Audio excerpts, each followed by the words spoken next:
With Roman Reigns and LA Knight playing around on Raw, nobody seems to care, nobody has a reason as to why, and Cody Rhodes is on a vacation. It is 9 to 5, Home Depot's favorite associate, Samuel Zayn. That is the new star of SmackDown. That's right, your new stars of the blue brand are indeed mid-gym. The Samoan Sea Turtle, Jake Fatu, and Home Depot's new supervisor of the night shift, Samuel Zayn. That is the new stars of SmackDown. And you ask yourself, wow, why does SmackDown seem extra bad recently? Why does SmackDown seem so lifeless? Why does SmackDown seem so boring? It's not fun. It's exhausting. Look at who are your main eventers. Does anybody care to ask why Sami Zayn is even on the blue brand? Nobody wants to ask any questions, because if you do, Hunter Helmsley, the doofus son-in-law, will just tell you to f*** off anyway. He'll say you're not a real fan if you're questioning why we brought Sami over. Don't ask questions. He's there because he wants the U.S. title. How's that? Okay, but Seth Rollins said you can go to SmackDown for the world title, and Sami Zayn turned that down. So now here we are months later, and Sami Zayn wants to go for the U.S. title? Does that not sound stupid? This is what Helmsley does. There's no logic that goes into anything that the doofus son-in-law does. There is no common sense. Nothing makes sense. Brock Lesnar can just show up, do the same thing he did in 2012 to John Cena, show up, give him an F5, leave. And days later, it's Logan Paul starting a matchup feud with John Cena. Travis Scott will cost Cody Rhodes the title at Mania, and then you'll never see Travis Scott again. Nothing makes sense in this company. Nothing. People show up on opposite shows. We don't honor the brand split. We don't mention it. We don't ask questions. Sami Zayn, now part of the blue brand. Just boom! Let's just send him over there. This is SmackDown, 8/15/25. This is your amplified review. It is 135 degrees, or at least that's what it feels like. We are in a car in a parking lot at a Home Depot cutting this review for you guys. So it ain't gonna be that long. There's a lot of travel and a lot of business today. But you guys are getting a SmackDown review. And if I bump into Samuel Zayn inside this Home Depot, I'm gonna give him an attaboy, because we're hearing that he got bumped up to Monday Night Supervisor on the night shift. Yes, good job, Sami, and that's the reason he actually switched over. We'll find out if that's actually accurate, but we'll give him a congratulations. But I am going to ask Sami, if I can pull you away from the gardening section for a second, can you just tell us why Helmsley is bringing you over to Friday Night SmackDown storyline-wise? We understand you got the night shift supervisor on Monday nights here at the Home Depot. That's awesome. But storyline-wise, don't you want to give us a little bit more storyline-wise? You can't say it's just for the U.S. title because Seth Rollins offered you the world title and you said no. That's what I'll ask him if I see Samuel Zayn inside of this Home Depot. But I say we waste no time, because I ain't got too much to waste right now. Let's get into this review. It is SmackDown. It is 8/15/25. Let's roll. Sam Zayn interrupts Solo Sikoa and his MFTs. Samuel says he is now on SmackDown. I'm hearing that this is because Sami's Home Depot manager now wants Sami working the night shift on Monday nights. That's right. Samuel Zayn is being bumped up to Monday Night Supervisor. Congratulations. Woo! I'm serious. That's pretty cool, man. However, as cool as that is for his 9 to 5, when it comes to his pro wrestling and when it comes to WWE, this company still has to give a proper explanation as to why he's being moved to SmackDown. You have to put this into a story somehow. You ain't gotta mention Home Depot, but make more of a story out of it. Make it make sense. Make it fun. Why is Sami over there? Oh wait, Sami gave an excuse, didn't he? The story is, Sami looked at Solo and said, I want the U.S. title. Oh, all right, well, there's a reason, BC. He's going for the U.S. title. But there's just one problem with that. Sethington Rollins offered him the world title if he went to SmackDown months ago. Months ago! Seth was like, dude, I got a world heavyweight title shot for you. All you gotta do is go to the blue brand. Seth Rollins said, no, I don't want it. So here we are months later, and Seth Rollins is probably thinking, wait a second, didn't I offer you? Sami Zayn is going for the U.S. title. He moved to the blue brand, not for the world title, but for the U.S. title. This is as stupid. This is as dumb as when Hunter Hearst Helmsley had Austin Theory cash in his briefcase on the mid-card title, not the world title. And he failed! Anyway, that's the deal you have on SmackDown, man. That is what you now have. Comprehend that. If you were ever wondering why Hunter Hearst Helmsley loves catering to the kids and booking for the toddlers, it's because the kids and the toddlers are not going to ask questions. They're not going to think, hey, this doesn't make sense. Hey, this is pretty stupid. Hey, this would have to be booked by a doofus son-in-law. Sami Zayn, with no explanation at all, no reason given, is just now on SmackDown. That's what he told Solo. And he says, now that I'm here, I'm going for the U.S. title. The segment ends with Medium Jim, Mid Jim, and the Samoan Sea Turtle hitting the ring. And everyone, are you ready for this? Everybody, they brawled! They brawled! What? A brawl? On a Hunter Hearst Helmsley show? Of course you knew this was gonna... All this then comes out at the top of the ramp and makes a rinse and repeat formulaic six-man tag main event. This is exactly what I knew. This show was already done to me. Done. You have to wait 2 hours to watch the same individuals you just watched brawl. You have to wait 2 hours to watch them all brawl again. Absolutely not. If you're wondering, I am covering everything in this show but the main event, and I am going to give you full transparency as to why. I did not watch that main event on purpose. I tapped, I said, not happening. There was no way I was watching that main event. My Friday night was going to the New York Yankees defeating the Cardinals from St. Louis. There was no way I was sticking around for that main event. Now, what I will say is Sami Zayn going for the mid-card championship. That is exactly what should be happening. Not the world title. For months, they have been trying to position Sami for the world title, and they used Karrion Kross to get him there. Karrion Kross, who was getting over organically, was used as a stepping stone for 9-to-5 Home Depot Sami Zayn. So Kross had to lose a couple of times, and for 3 months he had to be backstage going, you're never going to win the championship, Sami.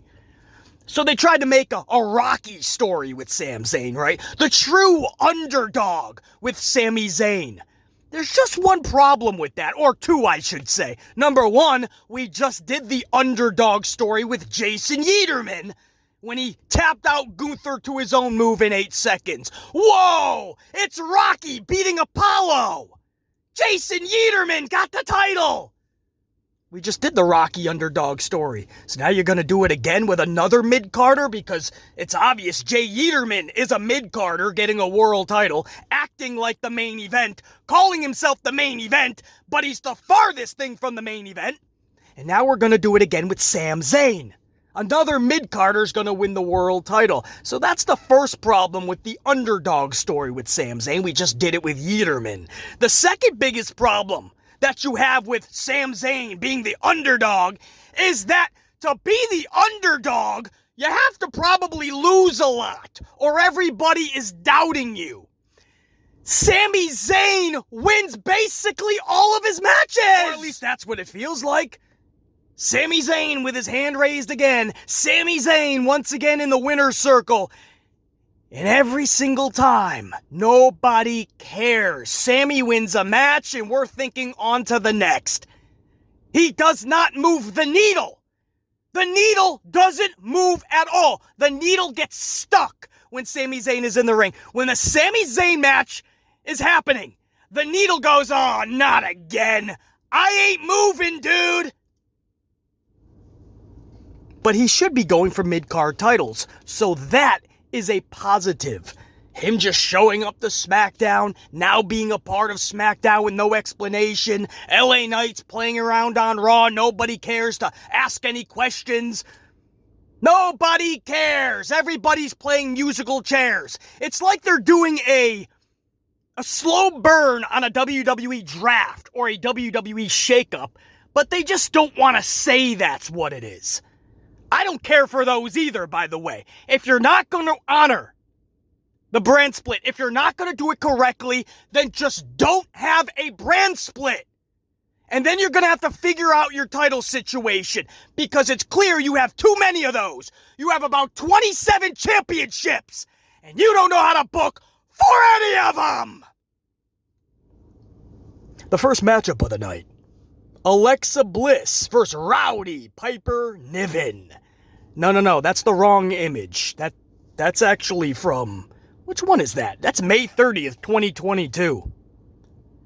It's alright though, I don't blame my team for posting up that. I mean, you've been getting the same match for years. If it's ever felt to you like SmackDown is soulless, lifeless, it's lazy, it's not fun, it's because you've been getting the same matchups for years. Monday Night Raw, same thing. Rusev and Sheamus would like a chat. So I don't blame my team for putting up a pick from years ago with the same participants. And in 2025, this is what we're supposed to go. Awesome! Come on, everybody! Section 305, you suck! Come on the count of 3. 1, 2, 3. This is awesome! Anyway, Alexa Bliss pins Rowdy Piper Niven via cherry-flavored fruity roll-up. Cherry-flavored fruity roll-up on Rowdy Piper Niven. Alexa Bliss defeated Niven via roll-up. On what planet is this realistic? Not Neptune. Not Pluto. Not Mars. Certainly not Earth. Alexa Bliss, 5'1", 101 pounds, holds down 5'8", 209 pounds of Piper Niven? According to my Steiner math, in terms of weight, Piper is more than 2 Alexas. So the doofus son-in-law thought, what if we have Alexa roll Piper up? And because everyone wants to keep their job, they just collectively said, great call, doofus! Moving on to end this first hour. Is this the first hour?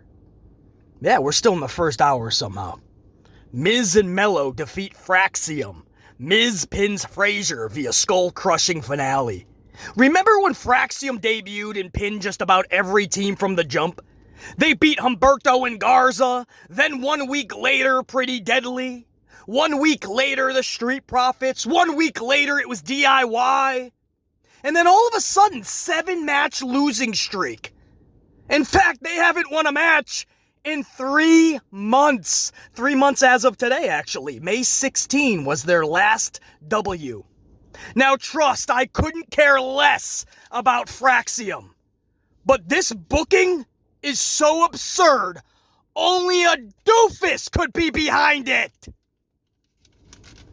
Hour number 2, Drew McIntyre.